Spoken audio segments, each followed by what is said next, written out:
శ్రీలంకకు సమీపాన నైరుతి బంగాళాఖాతంలో కొనసాగుతున్న అల్పపీడనం మరింత బలపడి వాయుగుండంగా బలపడింది. 48 గంటల తర్వాత కూడా ఉత్తర వాయువ్యంగా పయనించి ఉత్తర తమిళనాడు, పుదుచ్చేరి, దక్షిణ కోస్తా మధ్య తీరం దాటి మరింత బలపడే అవకాశం ఉందని అధికారులు తెలిపారు.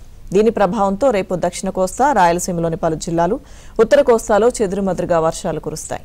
29వ తారీఖున దక్షిణ కోస్తా జిల్లాలైనటువంటి నెల్లూరు, తిరుపతిలో 1-2 చోట్ల భారీ నుంచి అతి భారీ వర్షాలు, మరియు అదే దక్షిణ కోస్తా జిల్లాలో ప్రకాశం జిల్లాలో 1-2 చోట్ల భారీ వర్షాలు కురిసే అవకాశం ఉన్నది.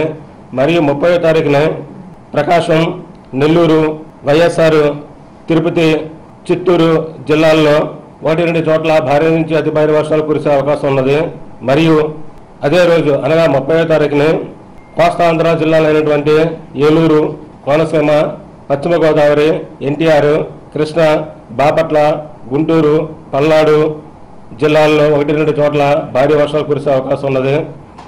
మరియు డిసెంబర్ 1వ తారీఖున కాకినాడ, కోనసీమ, ఏలూరు, తూర్పుగోదావరి, పశ్చిమ గోదావరి, ఎన్టీఆర్, కృష్ణా జిల్లాల్లో 1-2 చోట్ల భారీ వర్షాలు కురిసే అవకాశం